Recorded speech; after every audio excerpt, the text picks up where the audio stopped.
Karyotic और eukaryotic cell एक membrane से घिरी होती है, उस मेम्ब्रेन को प्लाज्मा मेम्ब्रेन कहते हैं। Plasma membrane semi permeable membrane होती है जिसके अंदर एबिलिटी होती है आयंस और मॉलिक्यूल्स को कंट्रोल करने की। मीन्स ये सेल मेम्ब्रेन के थ्रू आयंस और मॉलिक्यूल्स को सेल के अंदर और सेल के बाहर भेजने में अपना मेन रोल प्ले करती है। सेल मेम्ब्रेन जो है, प्लाज्मा मेम्ब्रेन और सेल मेम्ब्रेन, ये सेल को प्रोटेक्ट करने का भी काम करती है और जितने भी सेलुलर ऑर्गेनेल्स सेल के अंदर प्रेजेंट होते हैं like mitochondria, Golgi apparatus, nucleus, उन सबको ये सराउंड करके रखती है। और साथ ही साथ प्लाज्मा मेम्ब्रेन में प्रोटीन्स पाए जाते हैं और ये प्रोटीन्स क्या करते हैं, अटैचमेंट का काम करती है, एक सेल को दूसरी सेल से जोड़ने का काम करती हैं। इसके अलावा सेल सिग्नलिंग में भी प्लाज्मा मेम्ब्रेन का मेन रोल्स होता है, जो सेल सिग्नल को एक सेल से दूसरी सेल में ट्रांसमिट करने का काम करता है। तो ये एक इंट्रोडक्शन हुआ आपका प्लाज्मा मेम्ब्रेन का। नेक्स्ट हम लोग बात करेंगे structure of plasma membrane. Structure of plasma membrane की बात करें तो प्लाज्मा मेम्ब्रेन जो होती है हमारी, वो मिलकर बनी होती है लिपिड बाइलेयर से। ओके, लिपिड बाइलेयर होती है, मेनली फॉस्फोलिपिड बाइलेयर होती है। Means lipid molecules phosphate group से जुड़ा होता है, ठीक है। और साथ ही साथ इसमें प्रोटीन्स भी पाई जाती हैं। प्रोटीन दो तरह की होती हैं, इंटीग्रल प्रोटीन और पेरिफेरल प्रोटीन। सबसे पहले हम लोग फॉस्फोलिपिड बाइलेयर की बात करते हैं। फॉस्फोलिपिड बाइलेयर में दो पार्ट होते हैं। एक तो पोलर पार्ट होता है जो फॉस्फेट ग्रुप से अटैच होता है, दूसरा होता है नॉन पोलर पार्ट जो फैटी एसिड और ग्लिसरॉल ग्रुप से अटैच होता है।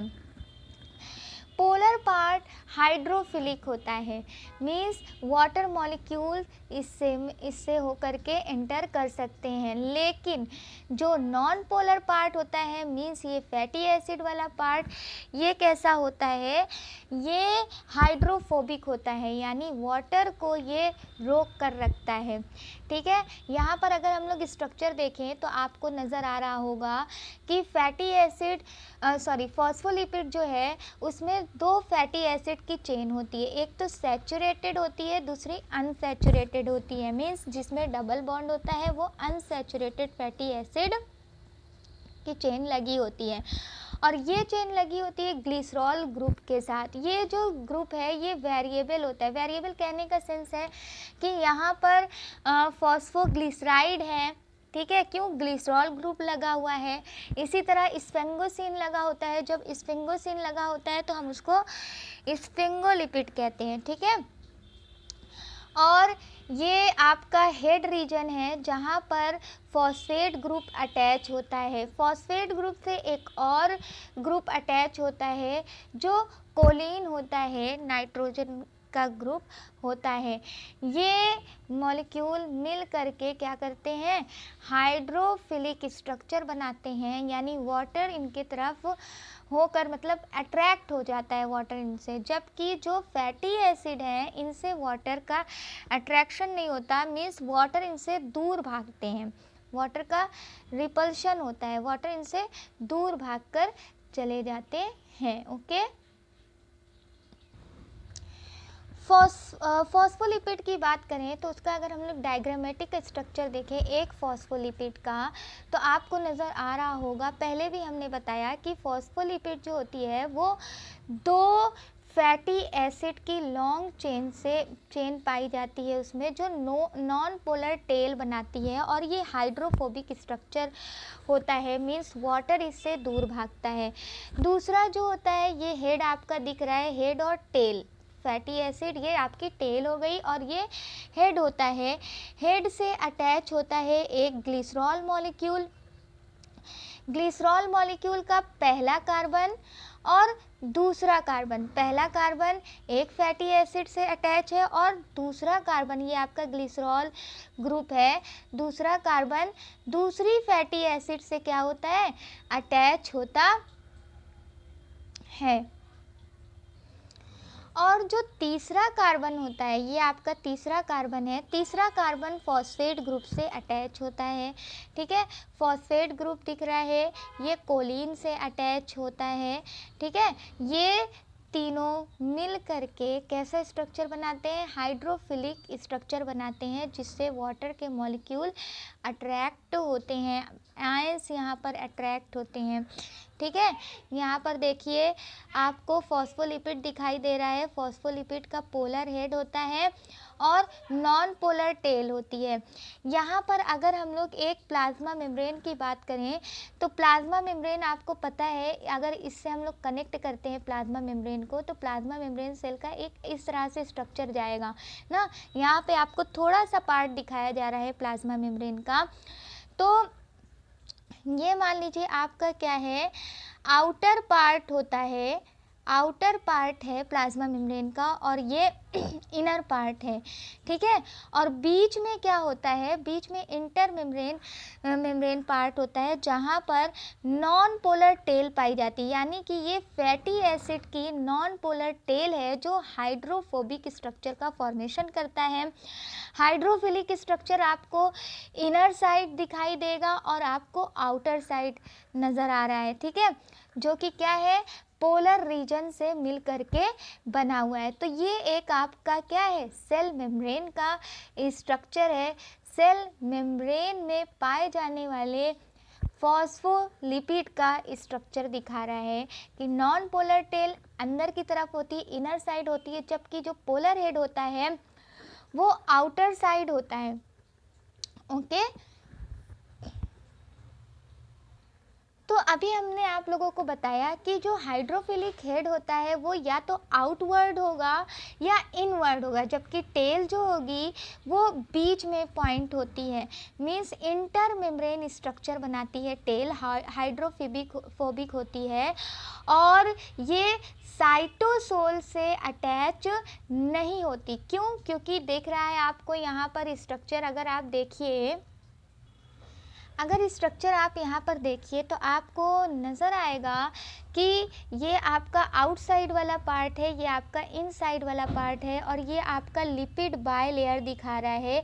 मींस हेड जो है वो आउटर साइड है, इस साइड भी जो फॉस्फोलिपिड का हेड है वो इनर साइड मींस साइटोसोल में है, जबकि टेल जो है वो बीच में फॉर्म करती है, इनर मेम्ब्रेन बनाती है। ओके, और ये फॉस्फोलिपिड में आपको दिखाई दे रहा होगा कि इसमें प्रोटीन, कुछ प्रोटीन इंटीग्रेटेड फॉर्म में पाई जाती है, मीन्स धसी हुई पाई जाती हैं। उन प्रोटीन को क्या कहते हैं, इंटीग्रल प्रोटीन कहते हैं।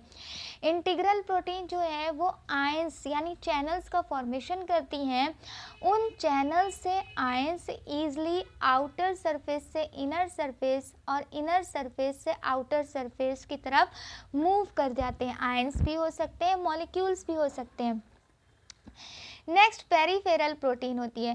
पेरीफेरल प्रोटीन क्या होती है, कुछ पेरीफेरल प्रोटीन इंटीग्रल प्रोटीन से अटैच होती हैं और कुछ पेरीफेरल प्रोटीन जो होती है वो फॉस्फोलिपिड से अटैच होती हैं। इसमें आपको चेन भी दिखाई दे रही होगी। ठीक है, ये जो चेन आपको दिख रही है ये कार्बोहाइड्रेट की चेन है, इसकी चेन है कार्बोहाइड्रेट की चेन है। ठीक है, जो कार्बोहाइड्रेट अटैच होती है फॉस्फोलिपिड से उसको ग्लाइकोलिपिड कहते हैं। ठीक है, और जो कार्बोहाइड्रेट प्रोटीन से अटैच होती है, यहाँ पर दिख रहा है, उस कार्बोहाइड्रेट को ग्लाइकोप्रोटीन कहते हैं। ओके, तो आप लोगों को स्ट्रक्चर समझ में आ ही रहा होगा। और जो प्लाज्मा मेम्ब्रेन होती है इनमें पाए जाने वाले जो फॉस्फोलिपिड होते हैं इनके बीच में स्पेस दिख रहा होगा। ठीक है, ये स्पेस होने की वजह से ये इस तरह मूवमेंट करती हैं, यानी कि साइड टू साइड मूवमेंट करती हैं। ठीक है, इसीलिए इस मॉडल को क्या कहते हैं, फ्लूइड मोज़ेक मॉडल कहते हैं। फ्लूइड लिक्विड मोज़ेक मतलब चितरे हुए और मॉडल कहते हैं। ठीक है, क्यों? क्योंकि ये साइड टू साइड मूवमेंट करती हैं और इनके जो फॉस्फोलिपिड के बीच में गैप होता है उस गैप को फिल करने के लिए यहाँ पर एक मॉलिक्यूल होता है जिसको क्या कहते हैं, कोलेस्ट्रॉल कहते हैं। क्या कहते हैं, कोलेस्ट्रॉल कहते हैं। ये जो कोलेस्ट्रॉल होता है, जो मूवमेंट हो रहा होता है फॉस्फोलिपिड में, उस मूवमेंट को कंट्रोल करने का काम करता है, यानी कि स्पेस के बीच में अरेंज हो जाता है और मूवमेंट में हेल्प करता है, ताकि बहुत ज़्यादा मूवमेंट ना हो जाए, जिससे कि आउटर साइड और इनर साइड में पाए जाने वाले मॉलिक्यूल्स के ट्रांसमिशन में या कह सकते हो ट्रांसपोर्टेशन में कोई दिक्कत आए। ओके,